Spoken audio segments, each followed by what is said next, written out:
예, 부모님께서 앞에서 이렇게 사시는데 제가 너무 민망해서 참 쉽지 않은 것 같습니다. 사실 이 공무원 생활 자체가 굉장히 어떻게 보면 경직된 생활이다 보니까 앞에서 1차 때부터 쭉 보는데 그래도 많이 발전했지만 좀 더 우리가 유연해져야 되지 않을까 이렇게 생각을 하는데요. 혹시 여러분들 우리 전래동요 중에 두꺼바송 아세요? 제가 한번 외쳐볼까요?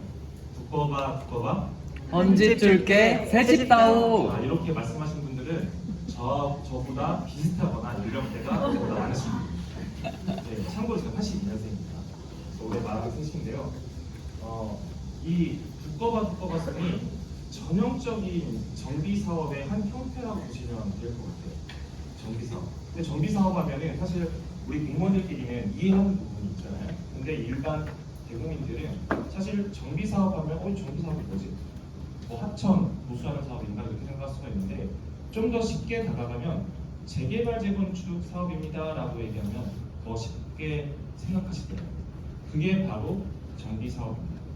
근데 우리 영등포 생생정비통은 사실 여러분들도 많이 알고 계시겠지만 서울시 그리고 광역시도별로 이 정비 사업에서 이미 여기 뭐 다 서울시, 인천, 그다음에 부산 다 지역마다 정비 사업을 하고 있을 겁니다. 그런데 우리 영등포 같은 경우에는 보시는 바와 같이 굉장히 대비되어 있는 상황입니다. 화려한 여의도 뷰팅숲이 있지만 실질적으로 쪽방촌이라는 것이 있습니다. 그리고 영등포에는 여전히 우리 근현대사를 이끌어 나간 지역의 중심지의 역할을 같이 하고 있으나 그 시설은 여전히 많이 노후가 되고 있습니다. 그런데 저희가 이 행정행위를 하면서 모든 지역에 쾌적한 주거 환경을 만들 수 있을까 엄청 많이 고민을 했었습니다. 어떤 것이 좋을까? 그랬을 때 그러면 한번 영등포의 지도를 보고 영등포의 지도를 한번 바꿔볼까? 라는 생각으로 본 사업을 진행하게 됐는데요. 영등포에 보면 대표적으로 물레동이라는 곳이 있는데요. 여기가 굉장히 유명 맛집이 많은 곳이지만 그 맛집이 많다는 것은 반대로 말하면 상업시설뿐만 아니라 공업시설, 즉 누군가 와서 소비를 하는 사람들이 있기 때문에 그런 맛집이 있다는 건데 반대로 말하면 이 물레동 지역에는 대표적인 기계공업단지가 있습니다. 그런데 여전히 10년 전, 20년 전, 30년 전, 50년 전, 60년 전 똑같은 상황이고 그리고 영등포 쪽방촌 모든 그 역세권을 갖고 있는 지역 같은 경우는 쪽방촌이 있을 텐데 이 쪽방촌은 항상 발전이 하기 어려워요. 왜? 너무 작은 지역이에요. 너무 고연령분들이 계시고 이분들은 어디 보낼 수가 없어요. 이런 고민을 여러분 한 번 정도는 해보셨을 겁니다. 그 이외에도 여러 가지 지금 뭐 장마, 역대급 우리나라의 재난 상황이 많이 발생하고 있지 않습니까? 그런 부분들이 있기 때문에 이런 부분들을 바꿔줄 수 있는 같은 행정행위를 해야겠다 이렇게 생각을 하게 됩니다. 그러면 이 재개발 재건축 사업에는 단순히 재개발 재건축만 봤을 때는 어떻게 보면 대동소이랑 비슷한 용어일 수는 있으나 이 세부적인 사업은 이렇게 보시는 바와 같이 총 8개, 9개, 10개까지 일어날 수가 있습니다. 그러면 우리 영등포 상황은 어떠냐면 전체 30년 이상의 노후된 비율이 전체적으로 4위에 해당이 되지만 실질적으로 범주를 봤을 때는 굉장히 거의 탑에 안에 드는 상황이거든요. 그럼 당연히 어떻게 해야 됩니까? 저희는 그 정비 사업을 통해서 재개발 재건축을 통해서 이런 여러 가지 어려운 점을 해소를 해야겠다는 생각을 할 수밖에 없겠죠. 자, 그러면 이 재개발 재건축이 단순히 우리 공무원들끼리만 해야 되는 일입니까? 이건 국민들의 재산권을 보호해주는 일이거든요. 그러면 우리 공무원들이 대국민들을 상대로 재산권을 보호해줄 수 있는 노력을 해줘야 되는데 뭔가 돈을 지원해줄 수 있을까요? 아니면 어떤 걸 우리가 해줄 수 있는 거는 제도를 쉽게 접근할 수 있게 바꿔주는 게 우리 역할이라고 바꾸는 거죠. 그래서 첫 번째로는 모든 사람이 똑같습니다. 여러분들도 다 아시죠? 맨날 똑같은 보직에 있으면 자기 일을 최대로 많이 알고 계시겠지만 옮기면 생소한 옮기잖아요. 그쵸? 다 경험이죠. 그러면 일반 국민들은 어때요? 더 어렵죠. 이거 누구한테 물어봅니까? 공무원한테 물어보면 저희도 100% 답변을 못해요. 그러면 뭐 법무법인이나 아니면 공인중개사한테 물어봐야 됩니까? 그것도 알 수가 없어요. 그러면 우리가 할 수 있는 최소한 뭡니까? 이분들이 쉽게 찾아와서 상담해 줄 수 있는 공간을, 놀이 공간을 만들어 준다면 이분들이 좀 더, 우리 국민들이 좀 더 쉽게 재개발 재건축을 알지 않을까, 이렇게 생각해서 이 정책을 시작하게 됐습니다. 또한 재개발 재건축 항상 문제가 뭐냐면 오래 걸려요. 우리 동네 재개발 재건축하는데 언제?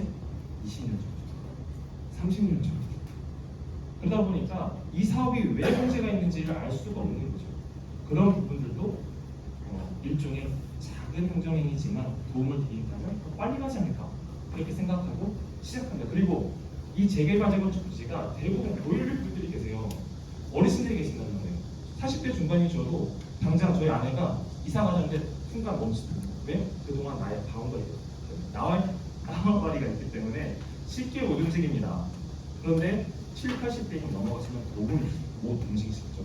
이분들한테도 어떤 방향을 제시해 주는 겁니다. 그래서 이런 국민들의, 어떻게 보면 전체적인 국민들의 의견이 대부분 이 세 가지로 요약이 되는데요. 전세 사업이 굉장히 문제가 많잖아요. 지금 우리 공무원분들도 많이 하고 계시지만 이런 부분들도 이런 재개발 재건축 정비사업 정책으로 해서 좀 제한을 하거나 바꿔줄 수 있는 환경을 만들어줄 수 있다고, 그런 생각에 차단이 돼서 바로 찾아가는 정비사업 상담센터를 시범 운영하게 됩니다. 우선은 간단하게 센터부터 구성을 하고 운영하다가 실제로 그러면은 국민들이 좀 가깝게 좀 오시면 저희가 상담을 바로바로 즉시 해드리겠다고 해서 바로 신길 5동 주민센터에 1호점을 개설하게 됐고요. 그리고 올해 몰래 등에 2호점까지 추가 개설하게 됩니다. 저희가 이런 전비통을 운영하게 된 것들은 원론적인 얘기가 될 수는 있지만 실질적으로 가능한 부분이 왜 그러냐면 1대1 직접 면담하고 1대1 직접 면담이 불가하다면 전화상으로 상담을 해드리고 있고요. 전화도 불가하다 그러면 영상으로도 해드리고 있습니다. 그런 상황이고, 그리고 주기적으로 직접 제가 교육을 하고 있습니다. 각각 분야별로. 그리고 또 이런 내용들을 다 영상으로 수록해서 그냥 집에서도 스마트폰으로 보실 수 있게끔 유튜브로도 제공하고 있고요.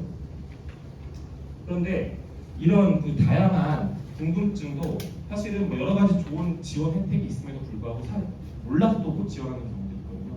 그러면 저희가 직접 확인하고 그런 내용들을 개별적으로 다 안내해드리고 있습니다. 거의 이제 시간이 다 되어 가는데요.